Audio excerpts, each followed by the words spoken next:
Pada tanggal 16 Juni 2009, mayat seorang pria ditemukan di pantai Rosses Point di daerah Sligo, Irlandia. Pria itu awalnya diidentifikasi sebagai Peter Bergman berdasarkan nama yang digunakannya selama menginap di Sligo City Hotel beberapa hari sebelum kematiannya. Jasad Peter ditemukan oleh seorang pria bersama putranya sekitar pukul 6.45 ketika mereka tiba di pantai untuk berolahraga. Peter ditemukan dalam kondisi tengkurap di atas pasir dan terlihat seperti korban tenggelam. Peter ditemukan mengenakan kaos dan celana renang. Ditemukan juga barang-barang Peter lainnya di atas sebuah batu di area pantai yang berbeda. Barang-barang tersebut meliputi sepatu, kaos kaki, celana, dan jaket. Label-label pada semua barangnya telah dipotong dan tidak ada identitas atau dompet yang ditemukan. Penempatan barang-barang tersebut tampak terorganisir dan disengaja, tidak seperti ketika seseorang sedang panik atau dalam keadaan kritis. Autopsi pada Peter mengungkapkan bahwa ia tidak meninggal karena tenggelam, tetapi karena serangan jantung. Autopsi juga menemukan kalau ia menderita kanker prostat. Selain itu, ada tumor yang telah menyebar ke tulang dada dan paru-parunya. Karena ini, petugas medis menyimpulkan bahwa umur Peter hanya tinggal beberapa minggu. Hasil screening toksikologi menunjukkan bahwa ia tidak memiliki zat terlarang dalam tubuhnya. Karena jasadnya tidak diklaim oleh keluarganya selama beberapa waktu setelah kematiannya, penyidik mencoba mencari identitas asli Peter dengan melacak pergerakannya di hari-hari terakhir hidupnya. Mereka mengecek wajahnya menggunakan program perangkat lunak pengenalan wajah yang digunakan di bandara-bandara Britania tetapi tidak menemukan match. Tidak ada catatan yang menunjukkan bahwa Peter pernah berada di Irlandia sebelum 12 Juni. Pada 12 Juni, tepatnya pukul 16, ia terlihat pada rekaman CCTV di halte bus Derry ketika menaiki bus menuju Sligo. Pukul 18.28, ia terlihat turun dari bus di halte bus Sligo.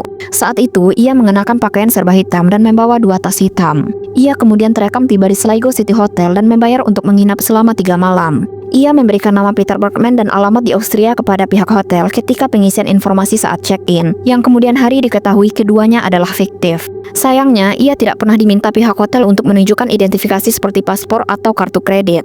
Saksi mengatakan bahwa ia memiliki aksen Jerman atau Austria tetapi dapat bicara bahasa Inggris dengan baik. Selama menginap di hotel, rekaman menunjukkan bahwa ia keluar dari hotel tidak kurang dari 13 kali sambil membawa sebuah tas plastik berwarna ungu. Namun setiap kali ia kembali ke hotel, ia selalu pulang dengan tangan kosong. Tidak diketahui apakah tas itu dikosongkan setiap hari lalu ditaruh ke saku jaketnya ketika ia kembali ke hotel, atau ia memiliki beberapa tas ungu dan membuang baik tas maupun isinya. Semua tempat sampah dan pembuangan akhir sampah di daerah tersebut telah diperiksa untuk mencari tas ungu atau apapun yang dapat membantu mengungkap identitas asli Peter. Namun baik tas maupun isinya tidak pernah ditemukan. Pada tanggal 13 Juni, Peter pergi ke kantor pos dan membeli 10 perangko. Namun, tidak ada rekaman CCTV yang menunjukkan Peter pernah mengirim sesuatu dengan perangko yang ia beli. Pada hari Minggu 14 Juni pukul 11, Peter Bergman menaiki taksi menuju Rosses Point. Menurut keterangan sopir taksi, Peter bertanya tentang pantai yang bagus untuk berenang. Ia juga menanyakan tentang bus yang beroperasi ke dan dari pantai-pantai terdekat. Saat tiba di Rosses Point, alih-alih keluar dari taksi, dia malah meminta untuk diantarkan ke halte bus. Keesokan harinya, Peter check out dari Sligo City Hotel sekitar pukul 13 dengan mengenakan kemeja lengan panjang biru yang dipadukan dengan jaket hitam dan celana gelap. Ia juga membawa 2 tas hitam dan sebuah tas ungu.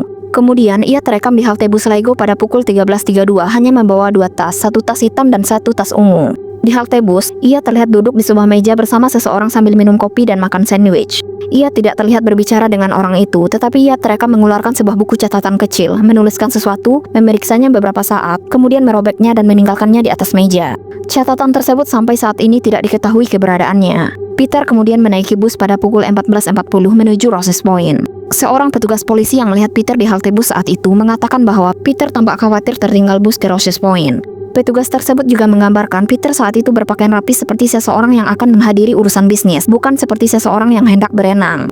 Hal ini aneh karena petugas itu adalah orang terakhir yang bersaksi kalau ia melihat Peter sebelum jasadnya ditemukan di pinggir pantai Rosses Point. Anehnya lagi, kemeja lengan panjang yang terlihat dikenakannya saat itu tidak pernah ditemukan. Kacamata miliknya juga tidak pernah ditemukan, meskipun ia terlihat memakainya di semua rekaman CCTV. Lebih lanjut lagi, dalam semua rekaman CCTV yang menampilkan Peter, ia selalu terlihat sendirian, tidak pernah berbicara dengan siapapun. Setelah mengambil DNA dari jasad Peter, pihak berwajib akhirnya menguburnya di pemakaman Sligo pada September 2009.